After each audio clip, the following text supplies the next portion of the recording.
गोविन्दाय नमो नमः। श्रीकृष्णाय नमो नमः। नारायणाय नमोस्तुते।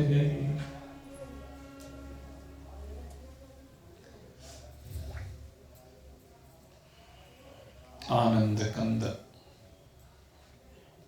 भगवान श्री कृष्ण के चरणारविंदों में नित्य है, निरंतर अपने भावों को समर्पित करके भगवत प्रेम के पथ पर निरंतर अग्रणी जिज्ञासु वृत्त। भगवान श्री कृष्ण की अलौकिक कृपा के परिणाम स्वरूप हम सभी निरंतर उन दिव्य भावों से संयुक्त हो रहे हैं जो हमें भगवान के चरण कमलों में विशिष्ट प्रेम के हेतु, जिस भी भक्त का भगवान के चरणारविंदों में विशिष्ट प्रेम हो जाता है,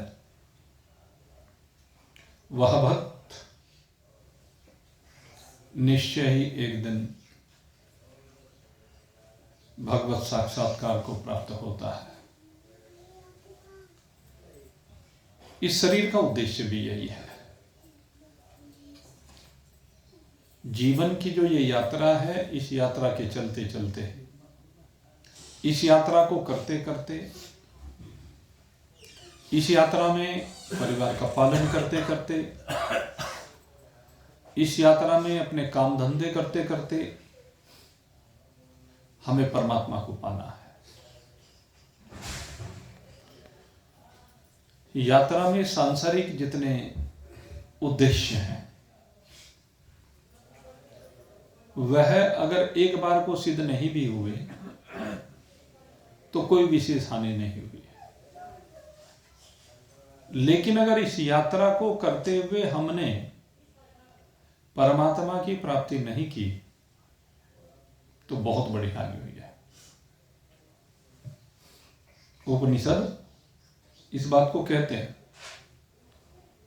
इहि चेत वेदी महति विनष्टि। इहि चेद वेदी दत सत्यमस्ति, न चेत वेदी महति विनष्टि। अगर यदि शरीर के रहते रहते हमने परमात्मा की उपलब्धि कर ली, परमात्मा को प्राप्त कर लिया, तब तो ठीक है।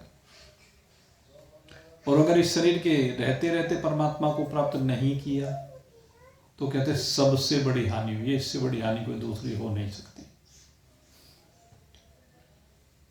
क्योंकि जीवन की जो यात्रा है,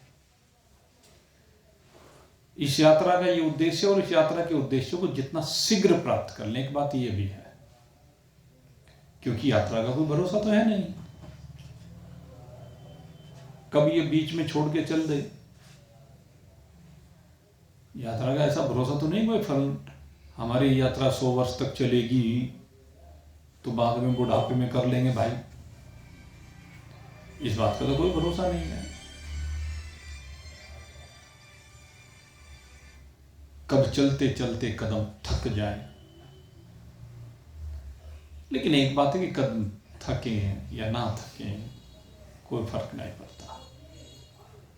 फर्क इस बात से पड़ता है कि कदम रुकने से पहले हमने उपलब्धि को प्राप्त कर लिया या नहीं कर लिया। अर्जुन ने तो कर लिया भाई। अर्जुन पर तो भगवान बड़े प्रसन्न हैं। तभी तो जब अर्जुन ने प्रार्थना की कि हे प्रभु, मैं चाहता हूं कि आप मुझे अपना वो देव रूप पुनः दिखा दीजिए। इस विराट रूप में आपने जो जो मुझे दिखाया है उसको देख करके तो मैं भयभीत हुआ हूं। हे प्रभु, पहले सौम्य रूप भी दिखाया, जिसको देख करके मैं हर्षित भी हुआ। सभी देवी देवताओं को आप में देखा, ब्रह्मा शंकर को मैंने आप में देखा, और स्वयं चतुर्भुजी स्वरूप को मैंने देखा। और वो सब कुछ देखने के बाद अब मैं सिर्फ एक रूप को देखना चाहता हूं। अगर आप मेरे ऊपर प्रसन्न हों तो आप मुझे वो एक अपना चतुर्भुजी स्वरूप दर्शा दीजिए पुनः। अब और आगे देखने की मेरी न इच्छा है और न सामर्थ्य है, ये भी बात है। अर्जुन कहता है कि मेरी सामर्थ्य भी नहीं है। अगर किसी के ऊपर सामर्थ्य से अधिक भार डाल दिया जाए तो बेचारा दब जाएगा। अब भगवान के उस काल रूप को देखने के बाद, अग्नि उगलते रूप को देखने के बाद अर्जुन तो भयभीत है, कहने लगे बस अब मुझसे सहन नहीं होता। अब मेरे हृदय में इतनी शक्ति सामर्थ्य नहीं रह गई है कि आगे मेरा हृदय इस रूप को झेल सके। मैं तो भय से मर जाऊंगा। वो कहते हैं भय का भूत, मैं तो उसी से मर जाऊंगा, इसलिए अब आगे मुझे नहीं देखना है। मुझे तो बस अब एक अपना वो स्वरूप दिखा दीजिए। अगर प्रसन्न हो तो दिखा दो।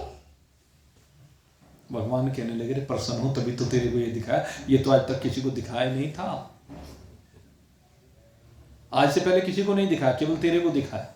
और को जो भी दिखाया वो बहुत सामान्य विराट रूप दिखाया, पूरा रूप तो तेरे को ही दिखाया। और वो इसीलिए दिखाया कि तू, मैं तेरे पर प्रसन्न हूं, तेरी सारी ग्रंथियों को खोलना चाहता हूं, तेरी आंखों के आगे कोई पर्दा ना रहे, मैं ये चाहता हूं। जो जीना सभी पर्दा किसी की आंखों के आगे रह जाता है तो फिर से जन्म होता है। मैं तेरी ग्रंथि इसलिए खोल देना चाहता हूं, तेरे आंखों के आगे से पर्दा हटा देना चाहता हूं। अब तू हटाना चाहता है कि नहीं हटाना चाहता है? प्रभु हटाना तो चाहता हूं पर ये सहन नहीं हो रहा। इसका मतलब तेरा मोह भंग नहीं हुआ। तेरा मोह अभी भी भंग नहीं हुआ। तू अभी भी अपने को शरीर मान रहा है। अगर शरीर मान रहा है तभी तो डर रहा है, अन्यथा इस रूप को देख करके, काल रूप को भी देख करके कौन डरेगा? वो डरेगा जिसको मौत लगती है, और जिसको लगता है कि मेरी मौत है ही नहीं, मेरे में मृत्यु की कल्पना है ही नहीं, मेरे शरीर आता है जाता है, आता रहे जाता रहे, मेरे ऊपर क्या फर्क पड़ता है? मुझे आत्मा की मृत्यु नहीं है। न मे मृत्यु शंका न मे जाति भेदा। मेरे में मृत्यु नाम की कोई बात है ही नहीं, मुझे कोई शंका नहीं है। जब ये पक्का निश्चय हो जाता है तो फिर उसके लिए क्या सौम्य रूप और क्या भयानक रूप। लेकिन फिर भी मैं तुझ पर अति प्रसन्न हूं। और अब भगवान अति प्रसन्न होकर के अर्जुन को कहते हैं, माते व्यथा मां च विमूढ़ भावो दृष्ट्वा रूपम घोरमेदृङ्गम् दृष्ट्वा रूपम घोरमेदृङ्गमम्मेदं व्यपेतभिप्रीतमनः पुनस्त्वं तदेव मे रूपमिदं परपश्यः। अब मेरे इस रूप को देख करके कहते हैं तेरे अंदर विमूढ़ भाव नहीं रहना चाहिए, तेरे अंदर कोई व्यथा नहीं रहनी चाहिए। माते व्यथा मां च विमूढ़ भावो, ये दो जो तूने कहा ना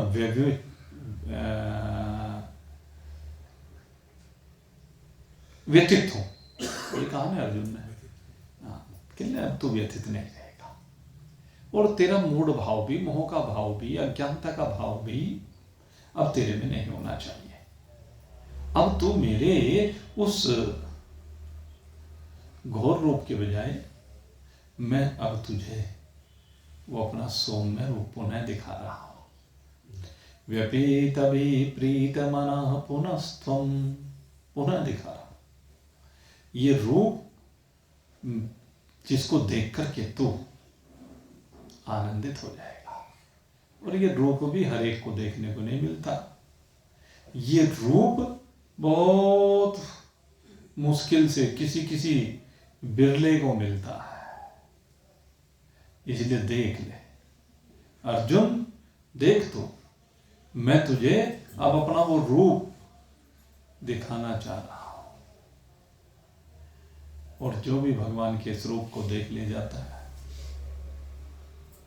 उसके जीवन के आनंद को कौन वर्णन कर सकता है। जिसको भगवत स्वरूप के, चतुर्भुजी स्वरूप के दर्शन हो जाए, शंख चक्र गदा पद्म धारण किए हुए, तो कहते हैं उसको तो वैकुंठ मिल गया भाई, ये समझ लीजिए। अगर वो भगवान को चाह रहा है, इसमें भी एक शर्त है, मैं फिर इस बात को स्पष्ट कर दूं। भगवान के रूप के, चतुर्भुजी रूप के दर्शन औरों को भी हुए हैं, लेकिन भगवान के उस चतुर्भुजी रूप के दर्शन के लिए जिसने तप किया है, जिसने अनेक साधनाएं की हैं और उनके कारण से भगवान सामने प्रकट हो गए हैं, तो उनको भी वैकुंठ का मिलना जरूरी नहीं है। दर्शन मात्र से वैकुंठ नहीं मिलता। वैकुंठ तो भगवान को चाहने से मिलता है कि मुझे भगवान ही चाहिए, तब वैकुंठ मिलता है। और अगर यदि भगवान के दर्शन करके ये चाहता है कि मुझे तो राज चाहिए, अब ध्रुव को क्या चाहिए था?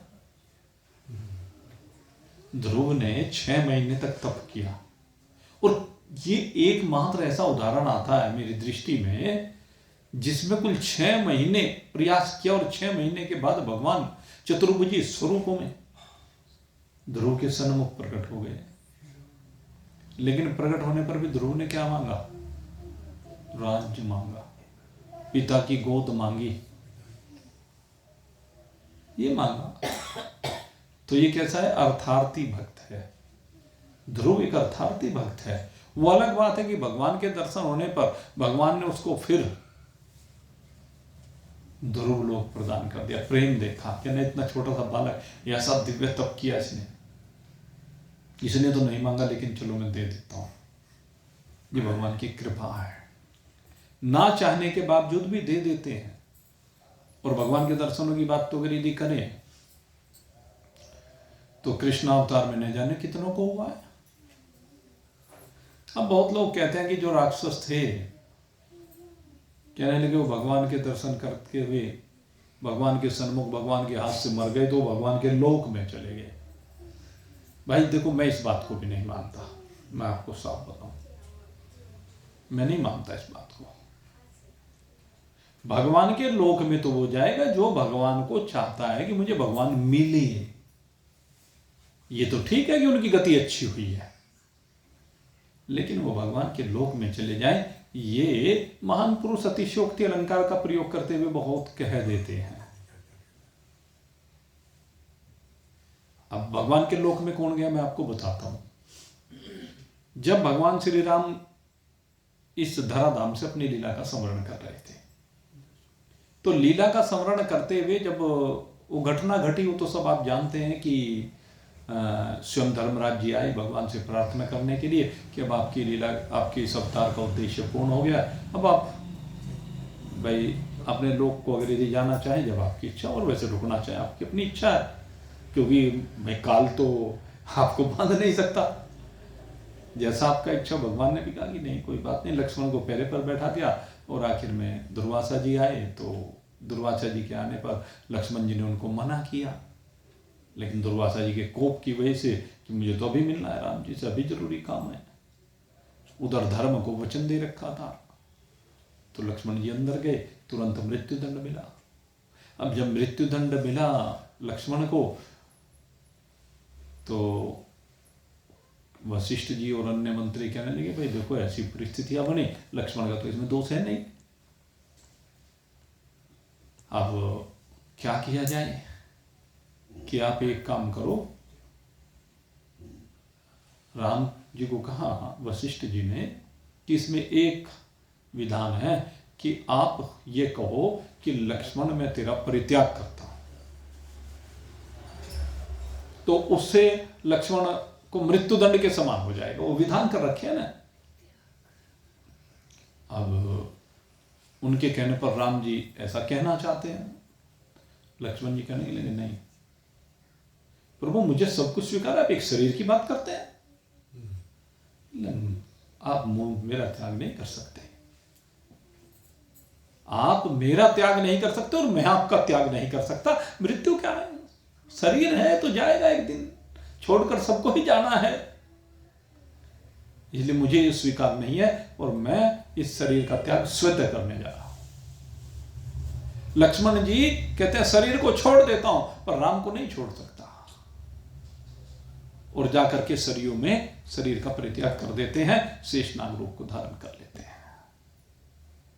और प्रेम है राम जी का, कहने जब मेरा लक्ष्मण नहीं तो मैं भी नहीं, लक्ष्मण के बिना मैं कैसे रह सकता हूं। और भगवान श्री राम ने एकदम नहीं चले, लेकिन थोड़ा सा समय लिया। चारों भाइयों के दो दो पुत्र थे, उन 8 को राज्य का अधिकारी समझ करके जहां जहां का जो अधिकारी था उन सब के राज तिलक किए वहीं बैठे बैठे। और मथुरा में शत्रुघ्न का को जो राज्य दे रखा था, तुरंत संदेशा भेजा शत्रुघ्न को कि तुरंत बेटे को राज्य सौंप करके तुरंत चले आओ। तो उधर से शत्रुघ्न जी आए, 1-2 दिन का 3 दिन का जो भी समय लगा होगा ये मैं नहीं कह सकता, लेकिन कुछ समय लिया। और उसके बाद भगवान श्री राम सबका राज्याभिषेक करके हाथ में कुशा लेकर के सरयू की ओर चले। और जैसे भगवान श्री राम चले, भगवान के साथ एक और भरत जी और दूसरी ओर शत्रुघ्न जी साथ में चलते हैं।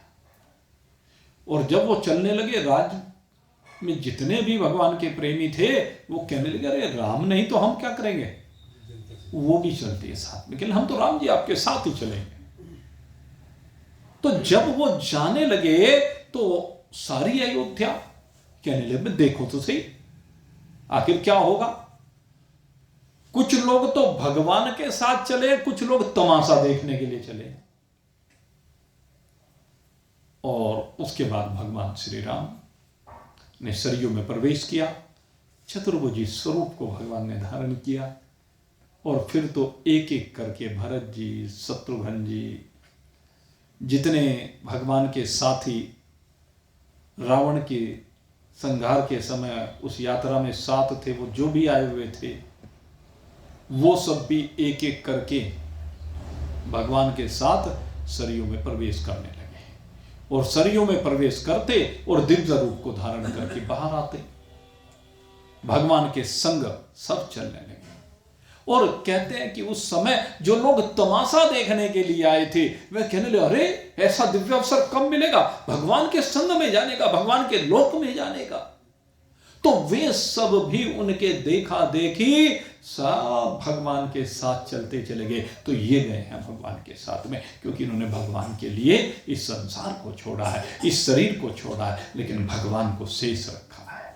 वो भगवान के साथ जाते, ये भगवान के लोक में जाते हैं। और वे असुर भाई ठीक है, अपनी भावना है वो भी, क्योंकि मम दर्शन फल परम अनुपा। भगवान एक तो आध्यात्मिक रूप से ये बात कहते हैं कि मम दर्शन फल परम अनुपा, जीव पावे निज सहज स्वरूपा। मेरे दर्शन का फल तो यह है कि जीव अपना स्वरूप प्राप्त कर लेता है। लेकिन यहां उस दर्शन की बात नहीं हो रही है, इस चतुर्भुज रूप के दर्शन की बात नहीं हो रही, राम रूप के दर्शन की बात नहीं, कृष्ण रूप के दर्शन की बात नहीं। ये तो कौन से रूप के दर्शन की बात है? कहते हैं अपने आत्म रूप के दर्शन की बात है। आत्म रूप के दर्शन की बात हो रही है। मम दर्शन फल परम अनुपा, जीव पावे निज सहज स्वरूप। हमारा सहज स्वरूप क्या है? शुद्ध सच्चिदानंद घन ब्रह्म है। हमारी वास्तविकता तो यही शुद्ध सच्चिदानंद घन ब्रह्म रूप है। तो ये शुद्ध सच्चिदानंद घन ब्रह्म रूप जिसको प्राप्त हो जाता है वो कब होता है? जब परमात्मा के वास्तविक स्वरूप को देख लिया जाता है, तब होता है। और अन्यथा भगवान के दर्शन का फल ये तो जरूर है भाई, सन्मुख हो या जीव मोह जब ही जन्म कोटियग नाश। उसके करोड़ों जन्मों के पाप नष्ट होते हैं और उसको एक अच्छे लोक की प्राप्ति होती है। फिर वो असुर नहीं रहता। भगवान के हाथों से मरने के बाद फिर असुरत्व नष्ट हो जाता है, ये बात ठीक है, क्योंकि भगवान उसके असुर भाव को जला करके भस्म कर देते हैं। उसके पापों को जला करके भस्म करते हैं, पापों को जलाते हैं, पुण्य की बात नहीं की। जब भगवान के दर्शन की, आत्मरूप के दर्शन की बात है तो वहां पुण्य भी भस्म हो जाते हैं, आपको बताएं। फिर तो ना वहां पाप रहता है ना पुण्य रहता है, पाप और पुण्य दोनों विनिष्ट होकर के अपने स्वरूप का बोध होता है। लेकिन यहां केवल पाप नष्ट होते हैं असुरों के, पाप दग्ध होते हैं, पुण्य दग्ध नहीं होते। और जब पुण्य दग्ध नहीं होता तो पुण्यवान लोगों को वो प्राप्त होते हैं। यहां पर भाव मेरे विचार में है, ये मैं ये नहीं कह रहा हूं कि शास्त्र का मत ऐसा है, महान पुरुषों का मत ऐसा है, ना ना, ये जो मेरी खोपड़ी में आ रहा है या भगवान जो कहलवाना चाह रहा है वो मैं कह रहा हूं। लेकिन मैं ये नहीं कहता हूं कि यही सही है, क्योंकि इस विषय में मुझे ऐसा ठीक लगता है, इसलिए मैं कह रहा हूं। ये न किसी का खंडन है न किसी की अवहेलना है, सबका सम्मान है। लेकिन मेरे को जो उपयुक्त लगा सो आपको कहा। तो खैर, अर्जुन से भगवान कहते हैं कि मैं तुझ पर अति प्रसन्न हूं, इसीलिए तुझे ये स्वरूप दिखाया है, हर एक को नहीं दिखाया ये स्वरूप, आज तक पहले किसी को नहीं दिखाया। तेरा बड़ा भाग्य है, तेरे ऊपर मेरी बड़ी कृपा है। और ले, अब तू उस रूप को देखना चाहता है तो भगवान वह स्वरूप भी पुनः भगवान दिखाते हैं। और जब भगवान ये कहते हैं, भगवान उसके बाद ऐसे दिव्य स्वरूप को धारण करते हैं। आज भगवान का स्वरूप बड़ा अलौकिक है। अर्जुन के सन्मुख जो स्वरूप प्रकट किया है ना, वो सौम्यता है, वो शांत स्वरूप है। शांतकारं भुजगशयनं पद्मनाभं सुरेशं विश्वधारं गगनसदृशं मेघवर्णं शुभांगं लक्ष्मीकान्तं कमलनयनं योगीवृधानगम्यं वन्दे विष्णो भवभयहरणं सर्वलोकैकनाथं। भगवान का ये स्वरूप है, ऐसा अद्भुत स्वरूप, बिल्कुल शांत शाश्वत स्वरूप। और जब शांत स्वरूप होता है, भगवान की मुखारविंद की वो शांति एक अद्भुत आनंद परोसती हुई दिखाई देती है। आप चिंतन करें, जिस समय आप बिल्कुल शांत मुद्रा में हों तो उस समय कैसे आनंद को प्राप्त कर रहे होते हैं। उस आनंद की व्याख्या शब्दों से हो ही नहीं सकती। वो आनंद मुखारविंद पर अलग ही जल रहता है, क्योंकि उस समय एक संतुष्टि है, एक तृप्ति है। शांति स्थिति कब हो सकती है? जब संतुष्टि हो, आप वासनाओं से तृप्त हो जाए, वासनाएं रहे नहीं। ये है संतुष्टि की, तृप्ति की स्थिति। और इस तृप्ति की स्थिति का जो आनंद है वो बड़ा दिव्य है, वो बड़ा अलौकिक है। तो मेरे मित्रों, आज भगवान ने अपना वो दिव्य स्वरूप प्रकट किया है।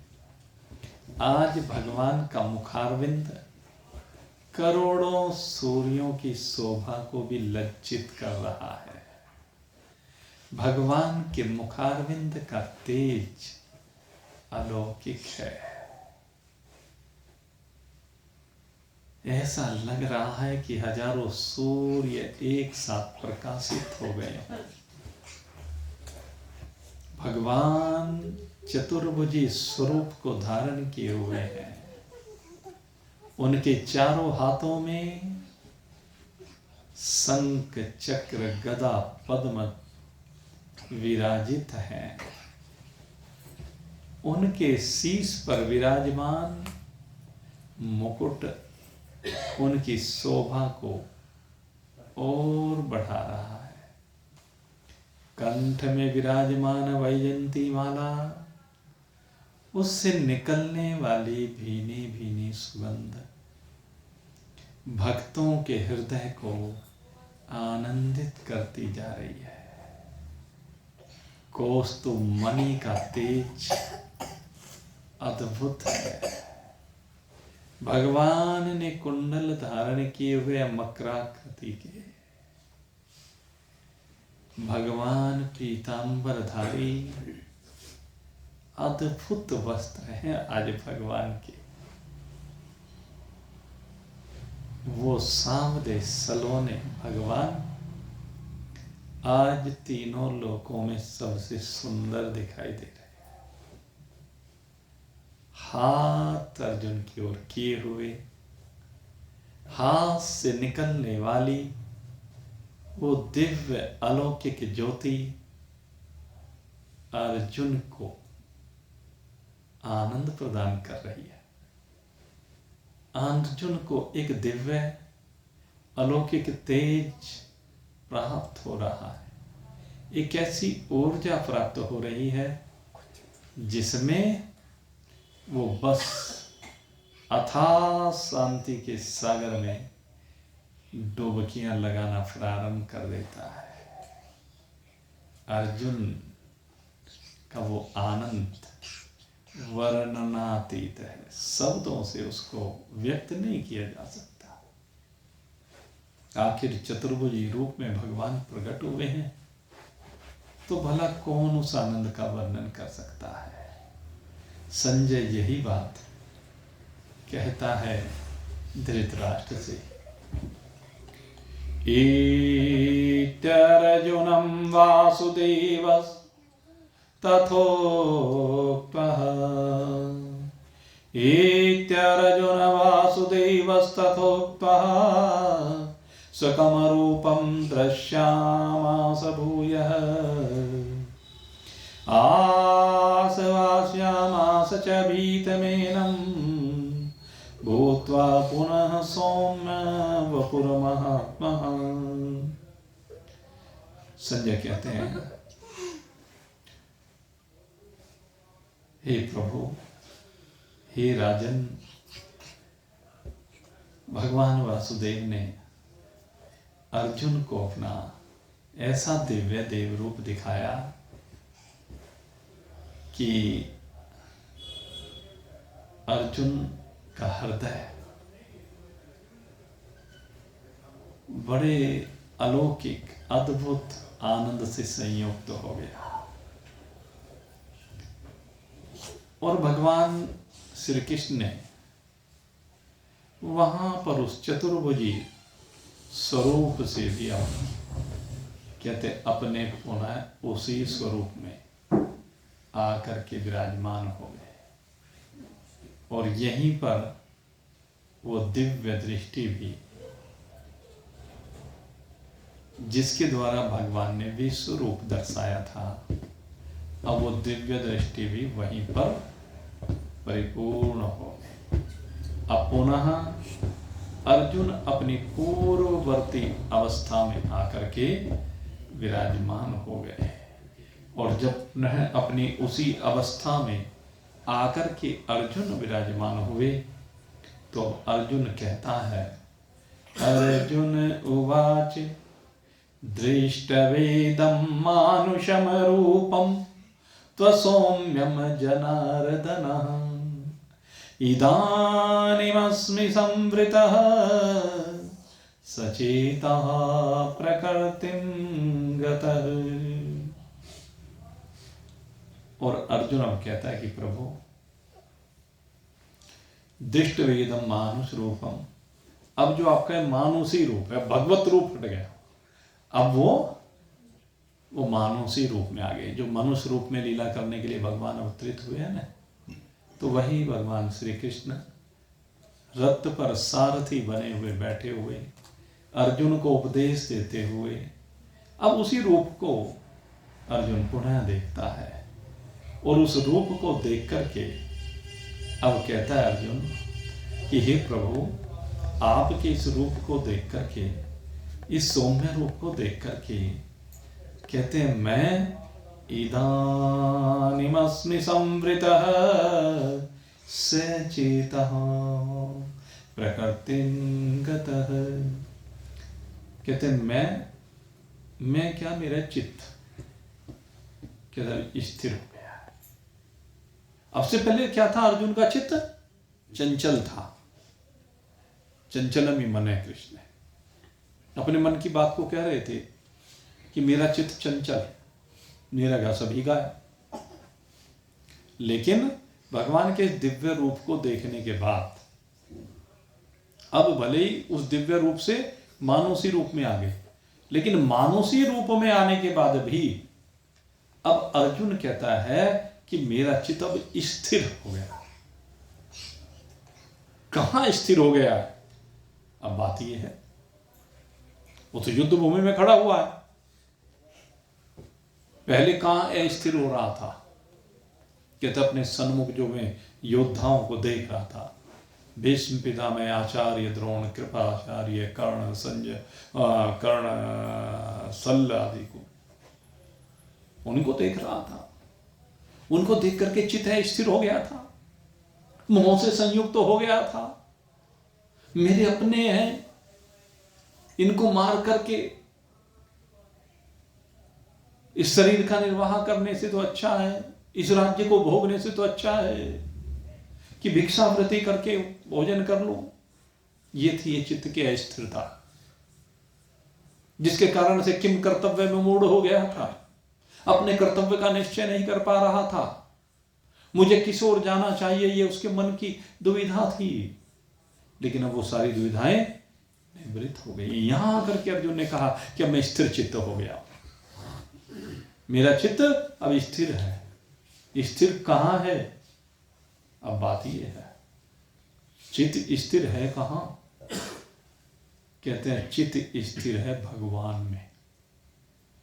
जब हमारा चित्त भगवान में चला जाएगा तो वहीं पर टिक सकता है, वहीं पर स्थिर रह सकता है।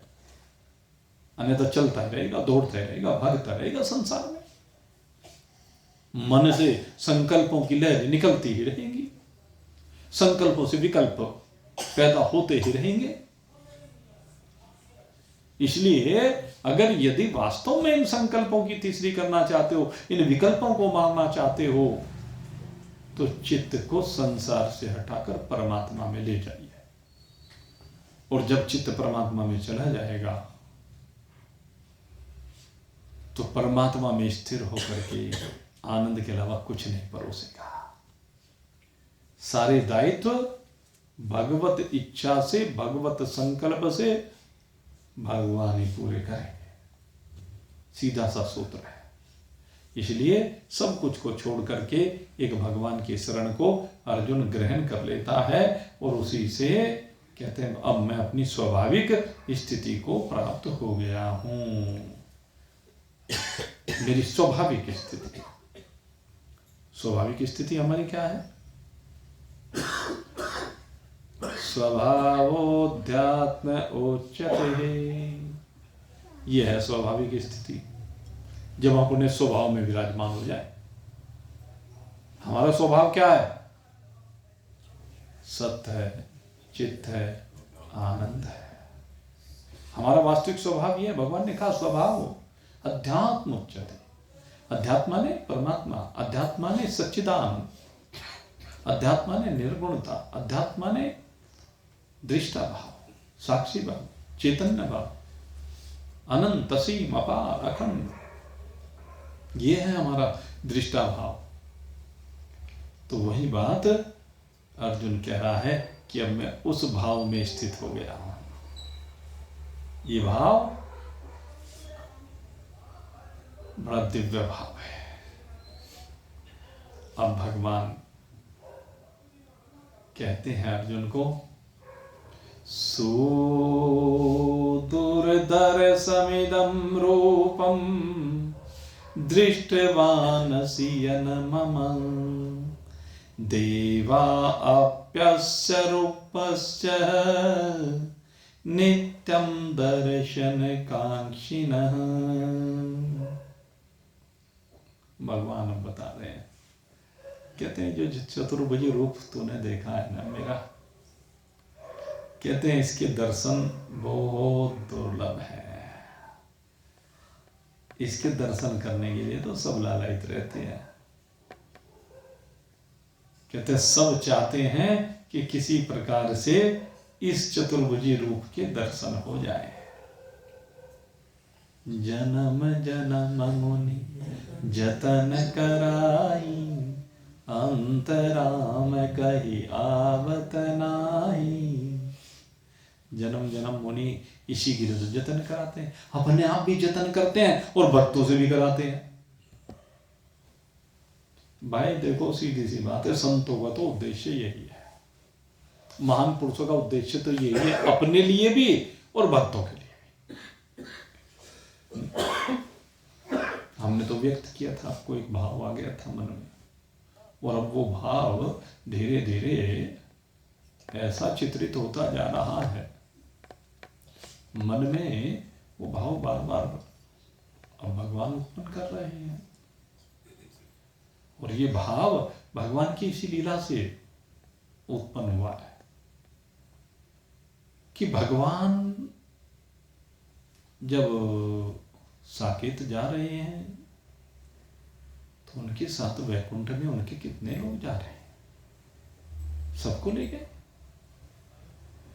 तो मन में भाव यही आ रहा है कि वो बद्री नारायण भगवान जिसकी पंचायत में बद्री पंचायत बोली जाती है, आप जानते हैं, जो हमारा बद्री विशाल धाम है वो विशालापुरी में, उस जगह का नाम विशालापुरी है, आपको बताएं। तो विशालापुरी में कौन रहता है? भगवान बद्रीनारायण भगवान रहते हैं। बद्रीनारायण माने बद्री के नारायण। बद्रीनारायण का जो भाव है वो कौन है? बद्री के नारायण। और बद्री किसे कहते हैं? बद्री वैसे तो वाच्यार्थ, शब्दार्थ और वाच्यार्थ अगर यदि हम बात करें तो वो बेर को कहा जाता है। बद्री बेर के लिए उपयोग होता है। और उसी रूप को धारण किया था माता लक्ष्मी ने। माता लक्ष्मी चूंकि उस बेर के वृक्ष के रूप में आकर के भगवान के ऊपर छाया करती है और समस्त बर्फ को अपने ऊपर धारण करती है, भगवान का बचाव करती है। इसीलिए वहां पर भगवान बद्री के नारायण कहलाते हैं। उस विशालापुरी में बद्री के नारायण, इसलिए वो बद्री नारायण। और उस बद्री नारायण का जो दरबार है मेरे मित्रों, बड़ा अलौकिक दरबार है। उस बद्री के नारायण के दरबार में बड़े दिव्य दिव्य भक्त विराजमान है। माता लक्ष्मी तो चलो उनकी अर्धांगिनी शक्ति है, वो तो सदा उनके साथ रहेंगी ही, लेकिन उनके साथ में ऐसे ऐसे महान पुरुष हैं मेरे मित्रों।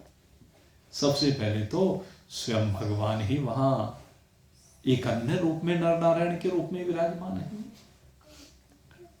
भगवान नर नारायण के रूप में विराजमान है।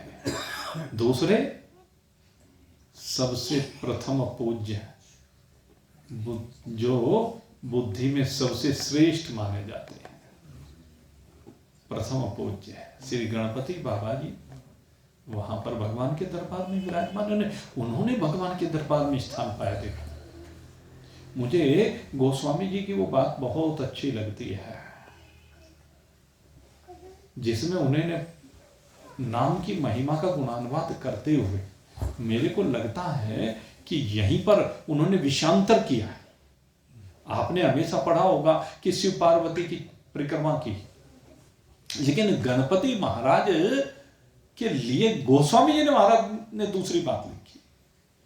अन्यत्र तो आप जब पढ़ेंगे कि गणपति बाबा ने उनके चक्कर लगाए साथ और उसके कारण से प्रथम पूज्य पद मिला, लेकिन गोस्वामी जी महाराज ने इस बात को नहीं कहा।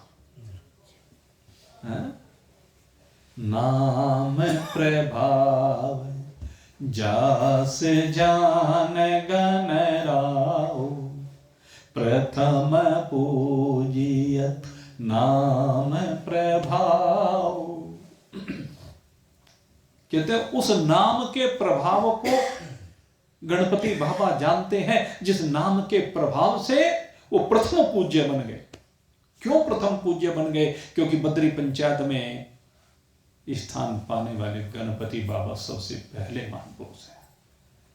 भगवान के वो पुत्र, वो बद्री पंचायत में शिव परिवार से भगवान ने उनको अपनी पंचायत में स्थान दिया है, अपने बराबर में स्थान दिया है। गणपति बाबा को स्थान दिया, उनके साथ में उनका प्रिय भाई उद्धव, जिसे और कुछ नहीं चाहिए, जो उनके प्रेम में डूबा हुआ है। जैसे हनुमंतलाल राम जी के प्रेम में डूबे, ऐसे उद्धव जी भगवान के प्रेम में डूबे, तो वो भी बद्री पंचायत में विराजमान है। और कहते हैं उनकी सेवा करने के लिए वहां पर स्वयं यक्षों के अधिपति यक्षराज कुबेर विराजमान है, वो उनकी पंचायत में विराजमान है। अब उनका वाहन होना वो तो एक स्वाभाविक बात है, गरुड़ जी। और अगर यदि किसी को स्थान दिया है भगवान ने, तो किसको दिया है? कहते जो सदा भगवान के नाम का स्मरण करते रहते हैं, जिनको भगवान ने सबसे श्रेष्ठ स्थान प्रदान किया है। मैं समझता हूं उन भक्तों में सबसे श्रेष्ठ स्थान अगर किसी का है तो नारद मुनि का है। क्यों है? आप कहेंगे कि नारद मुनि को आप सबसे श्रेष्ठ क्यों मान रहे हैं? मेरे मित्रों, 6 महीने जब कपाट बंद हो जाते हैं ना, तो उस समय ये नारद मुनि ही हैं जो भगवान की सेवा में रहते हैं, और भगवान की पूजा का अधिकार 6 महीने के लिए नारद मुनि को मिला हुआ है। देवताओं को भी इसी समय पूजन करने का अवसर मिलता है, लेकिन नारद जी भगवान के परम विशिष्ट भक्त हैं, बड़े दिव्य अलौकिक भक्त हैं। तो मेरे मित्रों, मेरे मन में भी यह भाव था कि जब बद्री पंचायत में इन भक्तों ने स्थान बनाया है, तो इन्होंने कैसे स्थान बनाया है? भगवान से प्रेम करके स्थान बनाया है। जब इन्होंने भगवान से प्रेम करके अपना स्थान बद्री पंचायत में बनाया है, तो क्या कोई और भक्त ऐसा नहीं हो सकता कि जो उसमें स्थान पा सके? अरे भगवान तो सबको आमंत्रित कर रहे हैं। जो भी भगवान से प्रेम करना चाहे या प्रेम कर रहा है, भगवान कहते हैं सब आ जाओ मेरे साथियों। भगवान तो सबको पुकार रहे हैं, लेकिन उसके लिए अपने शरीर के विकारों को दूर करना होगा, मन के विकारों को दूर करना होगा, विचारों को शुद्ध करना होगा, व्यवहार को पावन बनाना होगा। आपका तन भी स्वस्थ रहे, आपका मन भी स्वस्थ रहे, क्योंकि जिसका तन और मन स्वस्थ होगा, उसी का चित्त भगवान में डूब सकता है। वही परम पावन भगवान के उस पंचायत में स्थान पा सकता है। और सब महान पुरुष यही प्रयास करते हैं, और हमारा भी यही प्रयास है मेरे मित्रों, कि सब आप भगवान के उस पंचायत में स्थान को प्राप्त करें। यही सब संतों की, भक्तों की, महान पुरुषों की एकमात्र इच्छा हुआ करती है। आप सबकी ये इच्छा परिपूर्ण हो, इसके लिए निरंतर प्रयास चलता रहेगा, चलता रहेगा, चलता रहेगा। आप सबके लिए बहुत बहुत शुभकामना करते हुए अब यहीं पर आज के सत्संग को विश्राम दे रहा हूँ। कल फिर आपकी सेवा में उपस्थित होंगे भाई। बोलिए सच्चिदानंद भगवान मौर मुकुट बंसी श्यावर राम उमापति महादेव पवन सुत हनुमान। बोलो भाई सब संतन की, बोलो भाई सब भक्तन की। जय जय श्री राम, जय जय श्री राम, जय जय श्री राम। कुल सचिया जोता वाली माता तेरी सदा ही जय। आओ भाई प्रसाद।